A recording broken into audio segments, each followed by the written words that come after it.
পরীক্ষায় ভালো ফলাফলের জন্য 100% পরীক্ষিত কিছু আমল দিব ইনশাআল্লাহ তাআলা। পরীক্ষায় ভালো ফলাফল আসবেই আসবে। অনেক বড় বড় ইসলামিক স্কলাররা তারা কোরআন এবং হাদিস লব্ধ জ্ঞান থেকে গবেষণা করে 3টি বিষয়কে বাছাই করেছেন। কয়টা বিষয়? 3টি জিনিস যদি কোনো শিক্ষার্থী পালন করে, পরীক্ষার আগের রাতেও যদি করে, পরীক্ষার হলে গিয়েও যদি করে, ইনশাআল্লাহ তাআলা তার ভালো ফলাফল আসবে। দেখো, প্রত্যেকটা স্টুডেন্টের স্বপ্ন সে খুব ভালো রেজাল্ট করবে, ঠিক কিনা? আছে না? এই যে যুবক বন্ধুরা, স্বপ্ন আছে না? আছে। বর্তমান কিন্তু আমাদের পরীক্ষা চলছে, আলহামদুলিল্লাহ। আমাদের কারো সন্তান, কারো ভাই বোন, আমাদের পরীক্ষা চলতেছে। বাচ্চাদেরকে আজকে গিয়েই এই ট্রিটমেন্টটা দিবেন। চাচা, আজকে গিয়েই আপনার সন্তানকে বলবেন যে তোমাকে এই 3টি বিষয় দিলাম, অথবা আমার ভিডিওটা তাকে দেখাবেন, পারলে একটু শেয়ার করে দিবেন।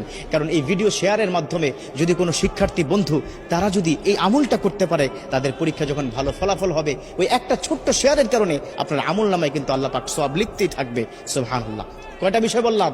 3টা বিষয়।